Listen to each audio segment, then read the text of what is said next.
Let's clone some mushrooms onto Agar.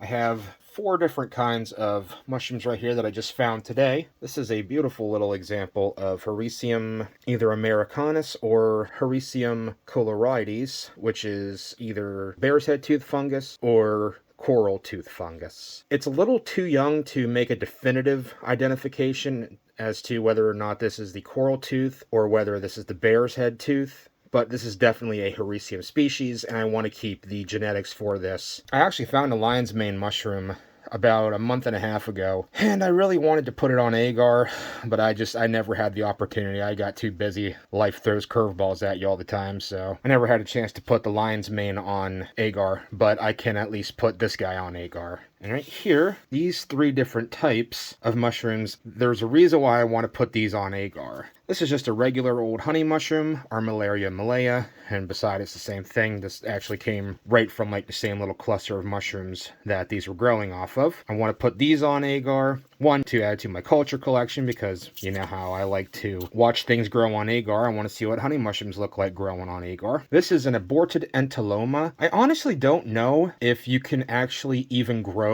the aborted form of this fungus onto Agar, but I figured what the heck, I'll give it a shot. This is Entoloma abortivum in the aborted stage, and I kind of like this little cluster because you can see where I harvested it. Here's the aborted form of the Entoloma, and then growing right off the side of the Entoloma here is some really small honey mushrooms, some more Armillaria malea. And then over in this corner, we have the non-aborted form of the Entoloma abortivum. This is what the mature form of an Entoloma abortivum fruit body looks like. But the reason why I want to try to, I have a feeling that the honey mushroom and the Entoloma are probably going to grow just fine on Agar. I know the Hericium is going to grow okay, as long as I do the procedure right. But yeah, the honey mushroom should grow just fine on Agar, and as should the Entoloma, because these 2 are saprotrophic, which means that they grow on decaying wood matter or plant matter, leaves, whatever. These grow basically off of decaying matter, and the same goes for the Hericium. But this aborted form right here of the Entoloma is the result of the honey mushroom and the Entoloma abortivum kind of having an interaction together,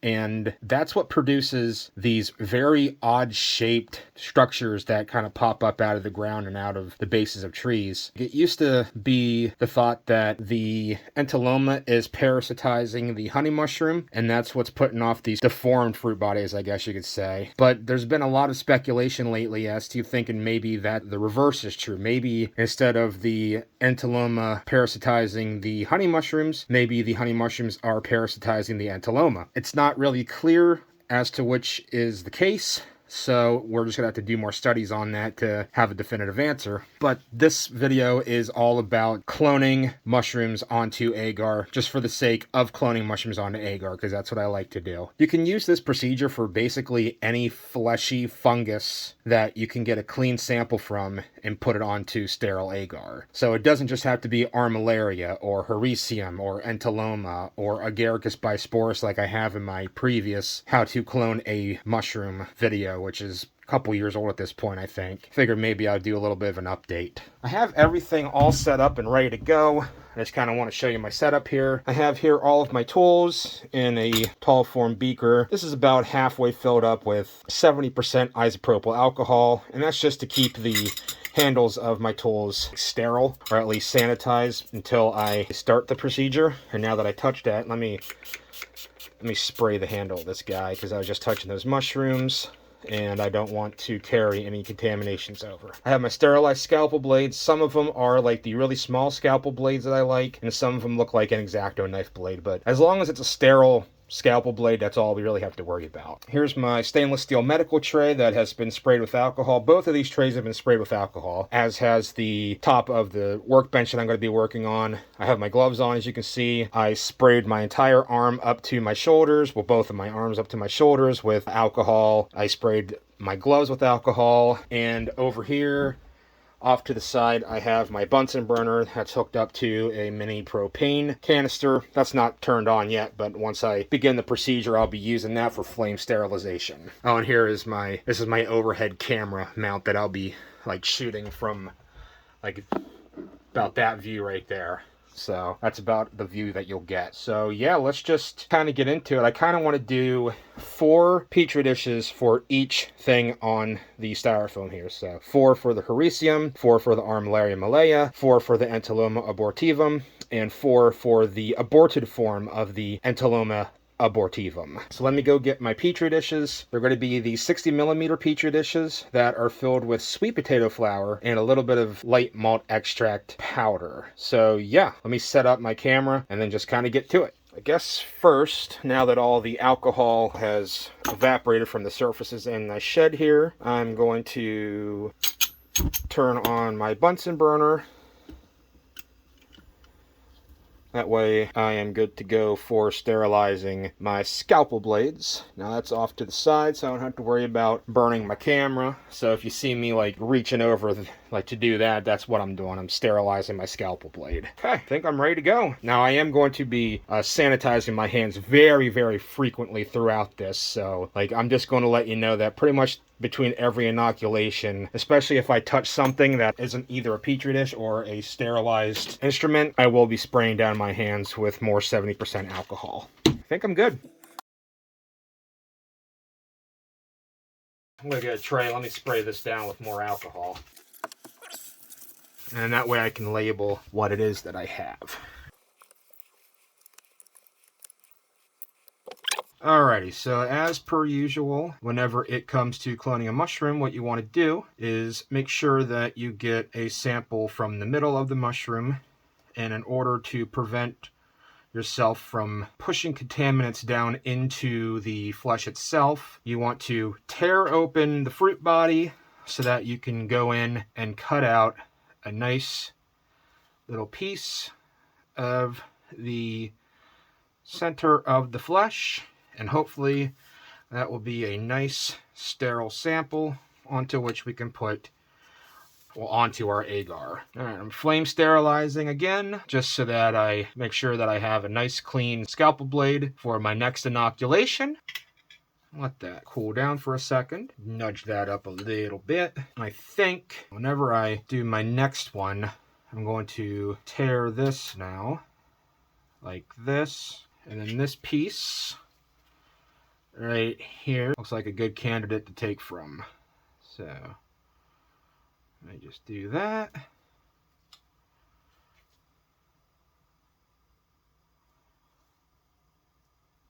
Take a pretty small sample, about the size of a grain of rice is a pretty decent size to start with.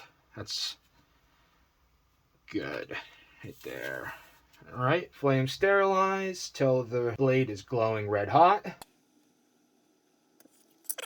Now I gotta figure out another spot where I want to take this from. Rip right here.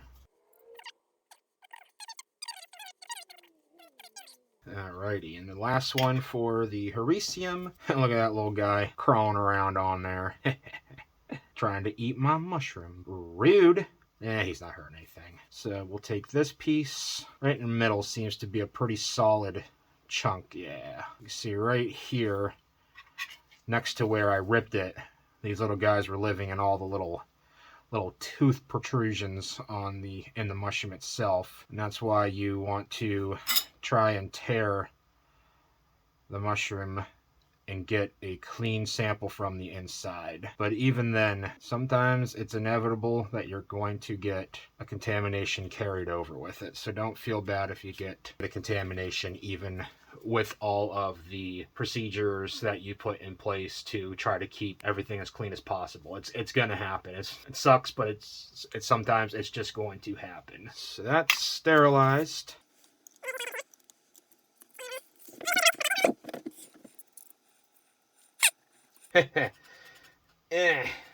There we go. As soon as I remember how to spell, right? That's fine. Okay, so those are the Hericiums done. We'll do the honey mushrooms next.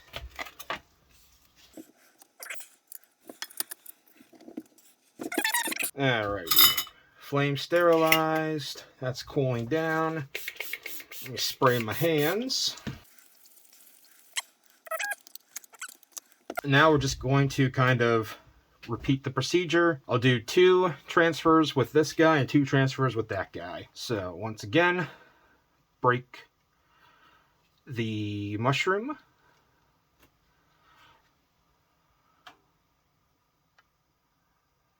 We'll get... There's one there trying to crawl. See if I can... Yeah, one of them just crawled out of the gills. I think I got it before he had the opportunity to try and crawl in the spot that we were trying to take our sample from. I'm just plunging this down into the mushroom itself to cool it down. That way I can take a chunk from here in the cap, since that's furthest away from the ground. Maybe that'll give us a pretty good chance of not getting any part that had bugs trying to grow in it. Well, trying to eat through it. Okay, sterilize again. And while that's cooling down, we're just going to kind of do the same thing with this guy here and prepare it. Looks like there are little bugs living in the gills, which is not really that big of a deal, because they don't seem to be trying to bore through. I don't know if you're probably not going to be able to see that. There's a little guy crawling right there, so before he crawls down further, I'm going to take a sample from right here.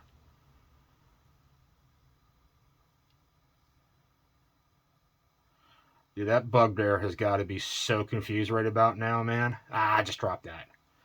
Alright, fine. We'll go with this one. Do this. Okay. There.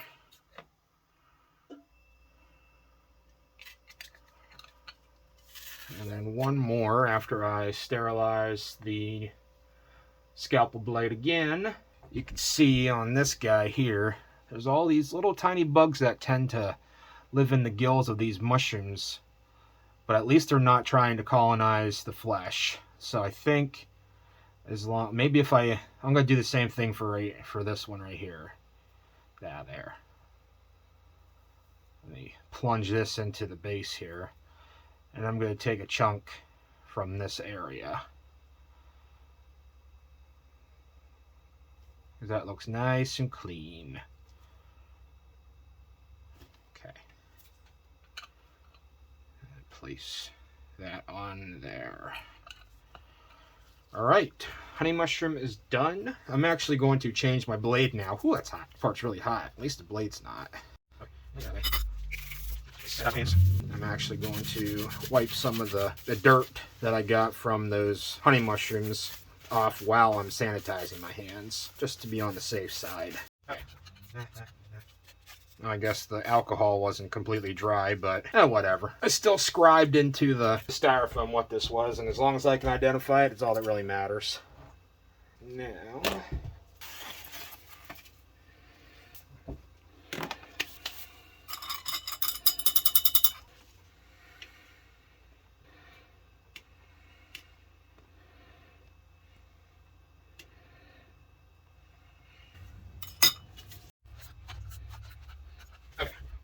Here's hoping that the mushroom that I have for the non-aborted form of the aborted Entoloma doesn't have a lot of insect infestations. So if it does, I do have a couple more that I got to take a spore print, but if I need to, I can use those for this cloning procedure here. So we'll see how we do.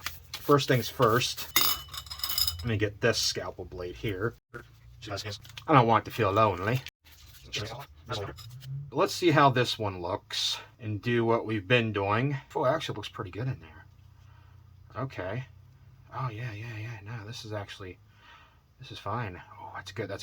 Yes. Yeah, it looks great in there, actually. Okay, good. All right. Well, then we'll just, since this is a sterile blade that I just put on here, take a slice from here.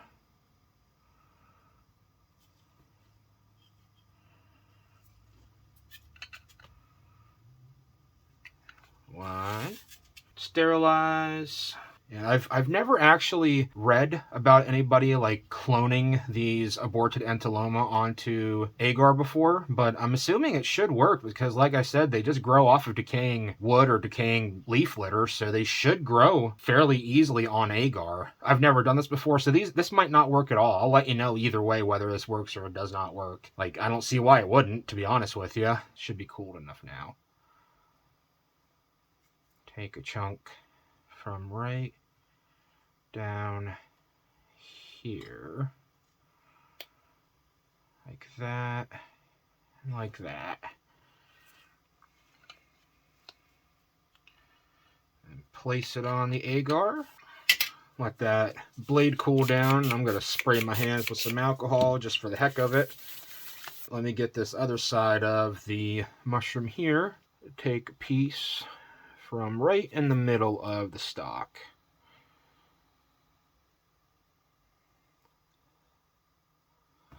Good. As I said before, about the size of a grain of rice if you can. It's a little bit bigger. It's not the end of the world. Did not want to do that. Here, let me do this. That just got knocked down on its face where the mushroom was sitting before, just in case I got that piece contaminated because this rolled over and was like laying face down. There, I just sterilized my blade. Let's do this. Let's rip one more time. And for this sample, let's take a sample from right in here. Right in this area right there. Just kind of give my blade another couple seconds to cool down. All right. And there we go. Like that.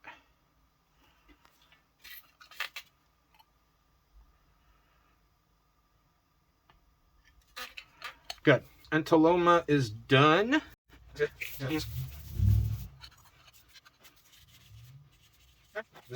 Now the last thing is the aborted form of the aborted Entoloma. And like I said, I have no idea if this is even going to, what this is going to do on Agar, if it's just going to be one contaminated mess throughout, if it'll even grow. I have no idea. I just kind of want to see what it does. So either way, I'll give you an update on these guys here as they progress.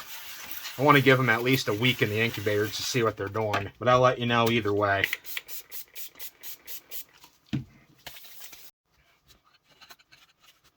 Like I said, as you can see, right here is these really little guys, these really little Armillaria malaya honey mushrooms growing off of the base of these aborted Entoloma aborted fruit forms. That's pretty cool. So I guess, yeah, let me separate that piece. All right. Put a blade on my handle. And just like as always, rip it in half. This is nice pithy growth right here, so I actually kind of like this growth. That looks pretty good for cloning. One. Sterilizing. I think the next one I'm going to take some from right here in this area, just because that looks like pretty good candidate for taking some of this out. Okay, it looks fine.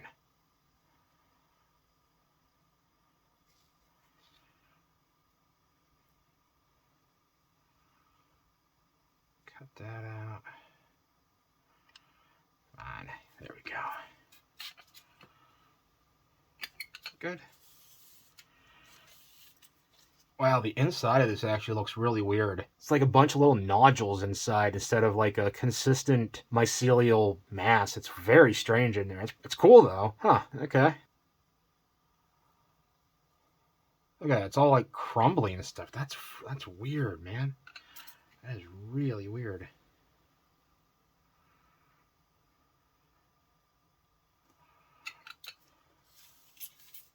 And then the last one here, while we're letting the scalpel blade cool down, take some from right here in the middle. Right here. So let me, it's still a little hot, I heard it sizzle. Okay.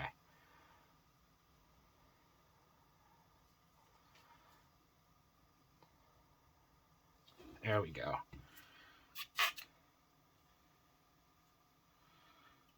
Took a chunk out of the agar. That's okay. All right. So now, let me turn off my Bunsen burner. All that's left to do now is label them. And that way I can just put them on a nice big stack and throw them in the incubator. Nice thing about the Hericium species is, even though they are a little bit different, they all kind of, you can treat them all the same while you're trying to grow them out. They all grow on basically the same substrate, same temperatures. So even if this is, instead of bear's head tooth, if it is, say, coral tooth fungus, it's not going to like make any difference in the procedure itself. It's not going to hurt anything. That's really messy handwriting, but whatever. They are all done. Now that those are all labeled, what I'm going to do is put them in my incubator, and then I probably will wrap these in parafilm just because I'm not going to be at my house for about a week. And I don't want these to dry out. I'm not going to have the opportunity to come back after 3 days and then wrap these after they've been in the incubator for 3 days, like I typically prefer to do. But it's not really that big of a deal. I'll just wrap these in parafilm, and that way, whenever I get back from where I'm going to go here this coming week, then I can come back, gauge the growth, and then I can individually wrap them as I need to. Hopefully these grow. They may not grow. You never know. So that's really all you got to do. Just let these colonize now, and if you have any problems with contaminations, my how to deal with a contaminated petri dish video should be out before I let this video air on YouTube. So if you do deal with contaminations, hopefully that video will show you how to overcome that challenge of whenever you're trying to clone a wild mushroom onto agar.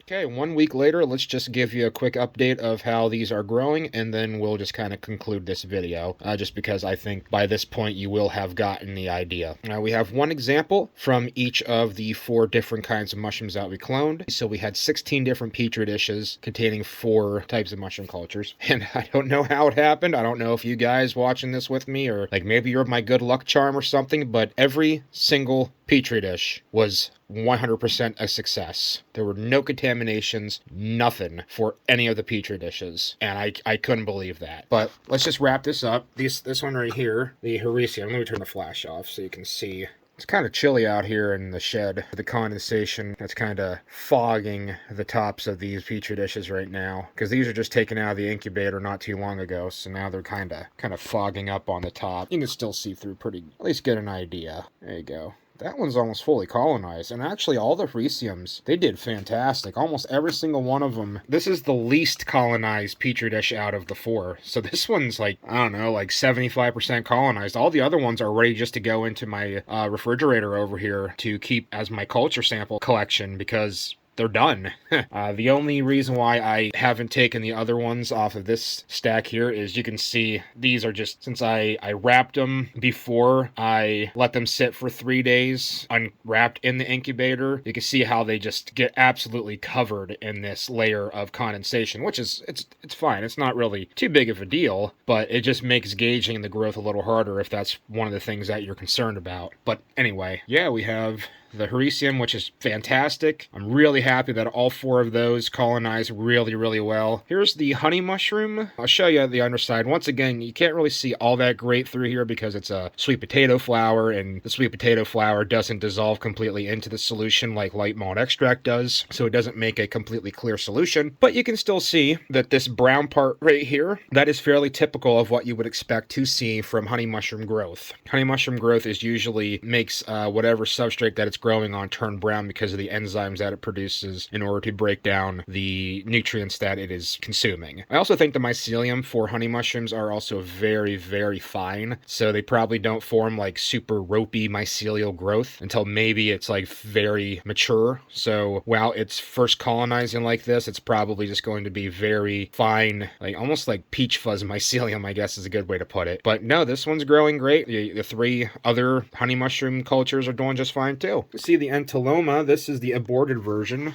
Yeah, I can't believe it. I didn't think that was going to grow, but the aborted form of the Entoloma is growing just fine. It doesn't seem to be colonizing super quickly, but it may just be a slower growing species, so that's not really that big of a deal. But yeah, no contaminations, perfect circular growth from the initial inoculated tissue. I couldn't really ask for anything better than this, to be honest with you. And just like the other two, all four of these from this aborted Entoloma aborted structure are growing fine. They're growing really well. And finally, the aborted Entoloma fully developed fruit. This is doing just fine too. You can see on the underside there, let me hold it up to the light. Yeah, you can see it's growing pretty decent. Once again, condensation issues and the cloudiness issue from the sweet potato flower are hindering our visibility quite a bit here, but at the same time, like, we can see that there's no obvious signs of contamination. We have the growth that we would expect to see growing from the initial culture sample, or the tissue sample, and all four of these types that were inoculated are growing at about the same rate. All of them seem to have no contaminations, and all of them seem to be doing perfectly. So I would say that this video is a monumental success, because I don't want to count my chickens before they hatch, but very seldom do I get 100% success rate with inoculated petri dishes. It's always like, since I tend to do things out in the open like this, I don't like to use a still air box usually. It's easier to record out in the open like this. I'm usually happy with like a 90% success rate. So 100% success rate, I couldn't ask for anything better. So that's it. We'll let these guys that obviously haven't fully colonized yet, I'll just put those right back into the incubator. I think now, since I'm going to be home for a little while, I will flip these upside down now that the tissue samples have had a chance to kind of grow onto the agar and anchor themselves down. I'll keep these guys in the incubator for a few days just to let some of this excess moisture evaporate off, and then I'll rewrap them in parafilm. You can see the parafilm right there from me unwrapping the petri dishes. I just had bundles of 3 wrapped in the parafilm so that I could save on it. But yeah, these are going to go back into the incubator to fully colonize. Once they're fully colonized, then I will either experiment with them, or I'll just put them in my culture collection to save for a rainy day. So